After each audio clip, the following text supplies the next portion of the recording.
Welcome my new blog. তো মুই Rajbanshi YouTube channel আর দেশি ব্লগ। তো আজ চলাইছু মুই তো ছাদের উপর। এটা সপ্তাহ তো ভিডিও ছাড়বা পাওনি, কোনোটে যাওয়া পাবনি ভিডিও বেনবা তো ওগুলো ছাড়বা পাওনি। তো ফাইনালি আজ মুই তোর ছাদখানো তো কম আছু, তো আজি আইছু ছাদখানো ভিডিও খানে বেনবা তোমার লাগানে একটু আপডেট দিবা। তো এটা সপ্তাহ ভিডিও ছাড়া পাবনি, আগের সপ্তাহ ভিডিও ছাড়িম দেখে বোন ভিডিও কেন দিয়ে লাগাছে নি লাগাছে আর একটু সাপোর্ট করুন। মোর ইউটিউব চ্যানেলে এদিকে স্ক্রিনশটটা দিয়ে দিম, দেখো কেন দিয়ে ভিউজ আছে ভিডিওলাত মোর যে ভালো নি লাগাছে।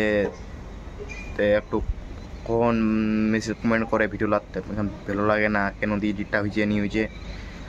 তারপরে মই একটু এডিটটা বা থাম্বনেলটা যে কোনলা ভালো লাগে না বলে আমি শুধুরাম একটু। তো ছোটো ভাইরা সবাই সাপোর্ট করুন, এটাই চাহাছু আমি। চলো আমি ছাদখানি গান আমার ছাদখানা যাচ্ছি দেখা পাজন ছাদখানত আমি এইটা পড়েছু। এখানে হায়দ্রাবাদের মানে চারমিনারের পাশতে ছি আমার, তোমার চারমিনারের উপরে খুঁটিলা দেখা আছে। আর চারমিনারের ভিডিও গান যদি দেখুন নি জানে দেখেলন এখানে ভিডিওতে আমি লিঙ্কটা দিয়ে দিম, দেখেলন। দেখা আছে নেক্সট ভিডিওত। তাহলে বাই বাই, টাটা।